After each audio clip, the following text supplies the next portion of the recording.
Hey guys, it's Vanessa. Welcome back to my channel. I'm here again in my car, and today's video I wanted to talk about my Cushing's symptoms. It is a extensive list of symptoms, however they were all very real to me. They affected me and some things that I still deal with now. I just want to share my symptoms so others know, other Cushies know that you're not alone, you're not crazy, and I went through them, you're going through them, but I got treatment and I'm okay now. Alright, so I wanted to talk about my first symptom that ever occurred was irregular periods. I was getting my period maybe once every 3 to 6 months, okay, and I never thought much about it because I knew a lot of people who did have irregular periods. So during that time, I was around 17 when it started becoming irregular. I didn't think much of it because I didn't have any other symptoms. And so by the time I was around, when I graduated high school, around college time, I started to notice I was having depression and anxiety. The anxiety came first, I believe, because I just started to feel really socially awkward, and I didn't feel like going to school, and I felt weird in class. I felt like a lot of people were looking at me because of, I don't even know, like I just felt like embarrassed or ashamed. It was just a weird feeling inside of me where I just felt like I didn't want to socialize, and I felt that when I was hanging out with friends and family too. I just felt like nobody understood what I was going through, and it's just, I couldn't explain it, but I just had really bad anxiety, and it started to grow to the point where I started getting panic attacks, but we'll talk about that later. Also, my depression was really debilitating for me.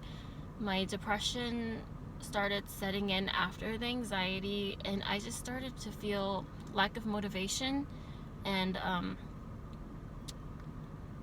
really sad, but I didn't know why either. I just felt really sad, and I was very like emotional and moody, and I didn't know why. Like little things would just set me off, like the way people talk to me, or if someone didn't like say hi to me, like my feelings would get hurt and I would feel like really sad all day. And you know, that's just not me as a person, but somehow that was, I started to become like that, and it was really like just affecting me like mentally, and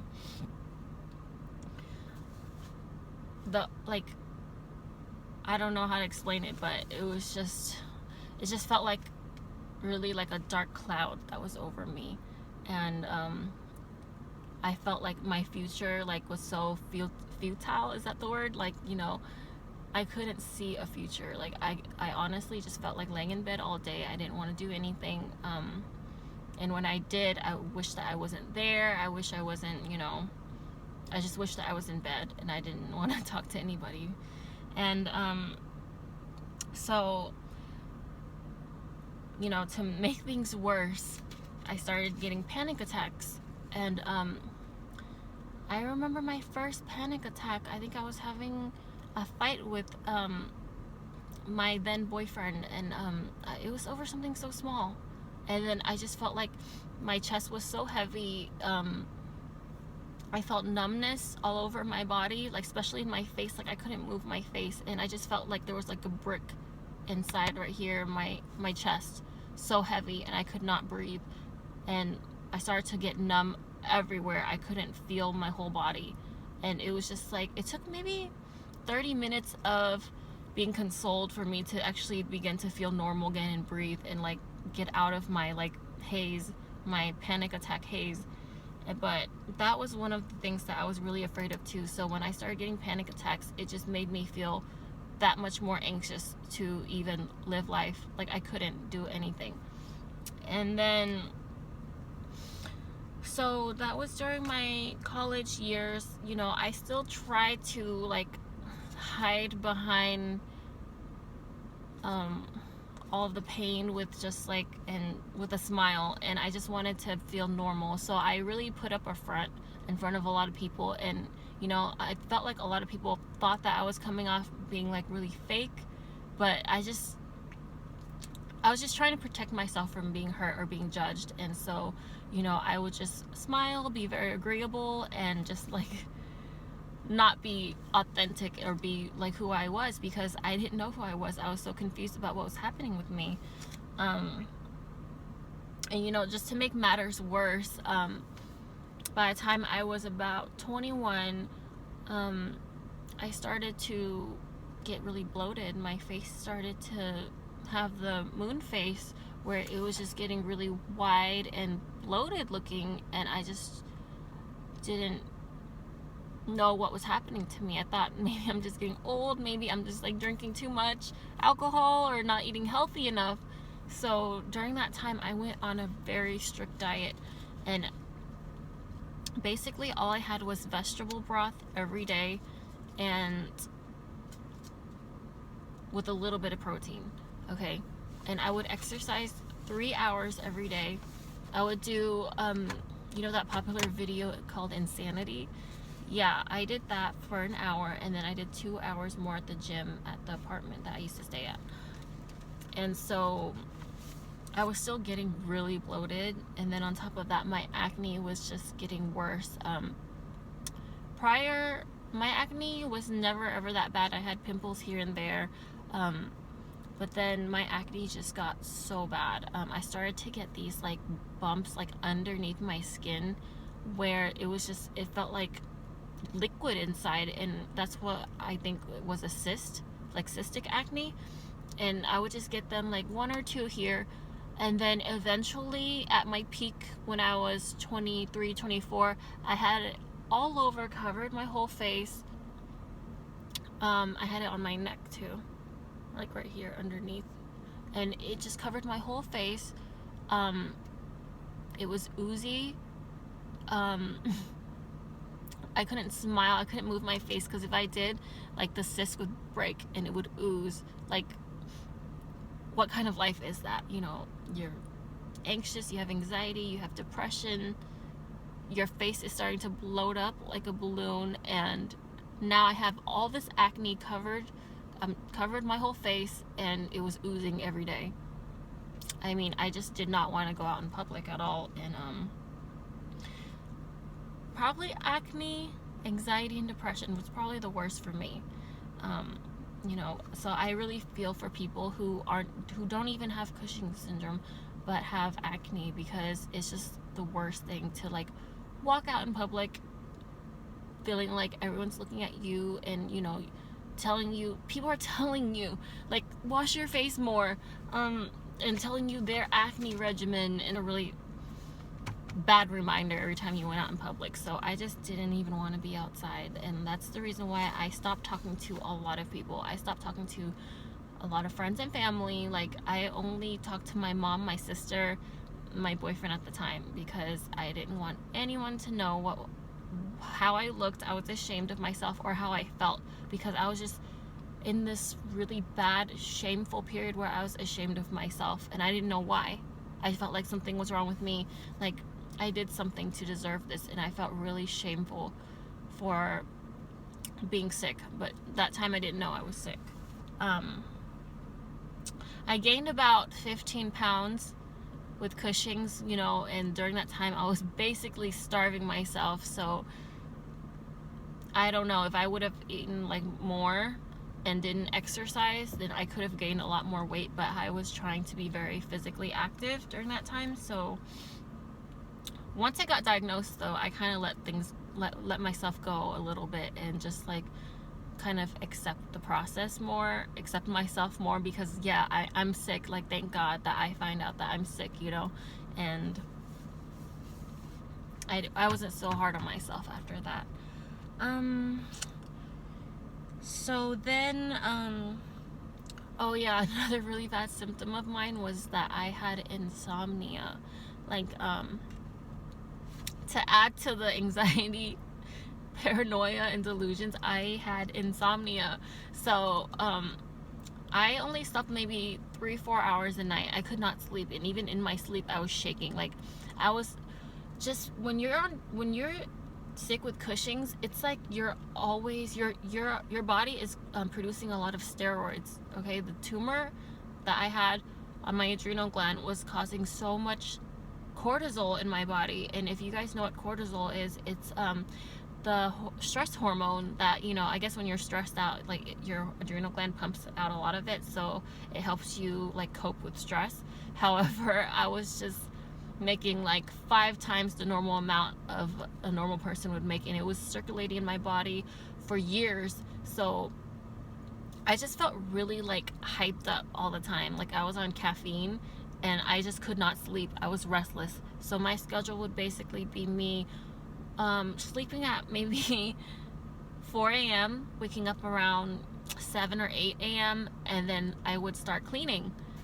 And then after I clean, I would work out for a really long time, and then I would go to school. And then there was a point where I was going to school and like working a part-time job, and it was just like so crazy that I would even push myself to that point.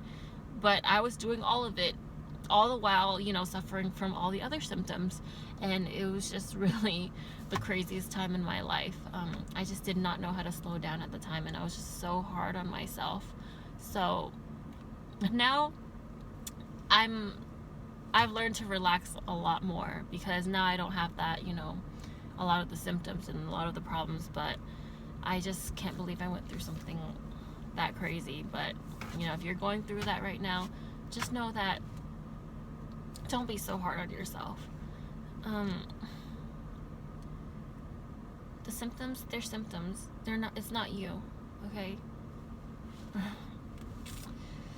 So what else can I talk about? I had a little bit of the buffalo hump that most people talked about. It's like just the bump that you get here, along with the beautiful moon face. I had a little bit of the buffalo hump. It wasn't too much. I did have a lot of excess hair growth in the wrong places. Okay, so instead of it being on my head, I would get like a little mustache going on, a lot of hair here, like I was growing like a beard. Okay, and on top of that, I had a lot of body hair all over, but just not enough hair on my head, because I was suffering from hair loss too. That was another symptom, was hair loss. So I was balding right here. You can see like it's kind of, it grew back, but it's still like kind of like fairly thin baby hairs. But I was also balding.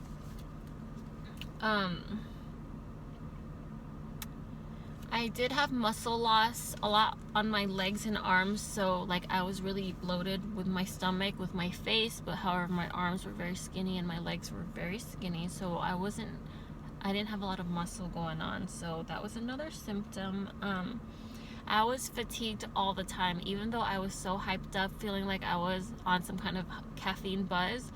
I felt tired at the same time. Hard to explain, but if you're a cushy, you know exactly what I'm talking about. I also had orange hands. Now this case was really strange. My case was really strange because most adrenal patients who have the tumor on their adrenal gland don't have orange hands. Supposedly that's what my endocrinologist, all of them said. But for me, I had really orange hands, and it was just weird because apparently that's more for pituitary patients. I mean, I don't see what the difference is, because if you have high cortisol in your body, you have high cortisol in your body. Another thing that I still suffer with is short-term memory loss. I always had problems finding my phone and my keys, but you know, most people have, you know, always like they can forget their keys and their phone, but like to me it was on another level. Like every day I would forget where my phone was. I would walk to one room and forget what I was doing. Like, why did I go to that room for? Like, if I needed to go get make a tea for myself, I would forget, and then I would just end up doing something else, and then later on I come back and I'm like, oh, I was supposed to make tea. Stuff like that still affects me now. I do have short-term memory loss, and like, you know, when I'm like having a conversation, for example, I do forget like kind of what we're talking about. Sometimes I do have these moments where I daze off, and it's not because I don't care, it's just my mind is different now ever since Cushing's. Even my dad told me, you know, he was like, you used to be so sharp, the sharpest tool in the shed, and now you're all right. And I'm like, well, thanks, Dad. But yeah, that's what my dad told me. Another problem of mine was poor wound healing. When I would get a cut, especially like my acne, it would not heal. So the minute like my cyst would burst and it would drain the pus out, I would get another like cyst underneath it. And then I had like so much acne scars going on. I still have a lot of acne scars. I don't know if you can see, but I'm wearing makeup right now. It's something that I still like am very self-conscious about, but see, off topic again. Poor wound healing. So that medicine, I forgot what it's called, but I don't know if it even helped. But you know, that all those issues resolved once I got my surgery and started recovering. What else?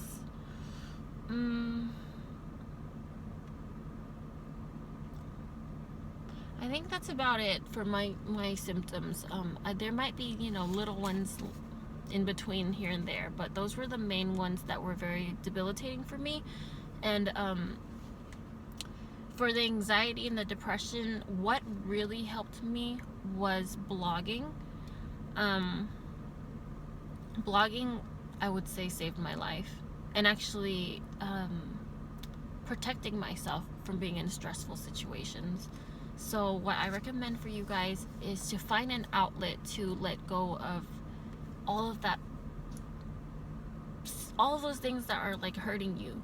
I know you can't escape them during the time that you're sick because, you know, you haven't got proper treatment, but the best escape for me was writing, blogging, contacting other cushies, watching videos every day, like every day until my surgery.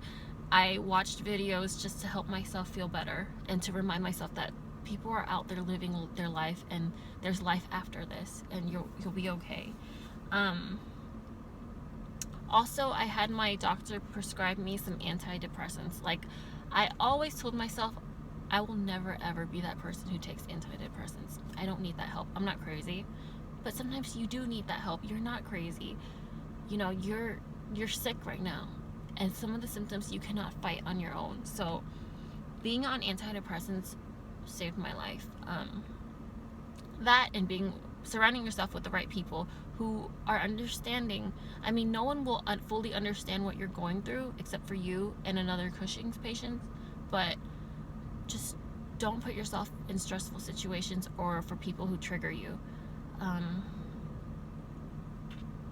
So that's the long list of what was happening.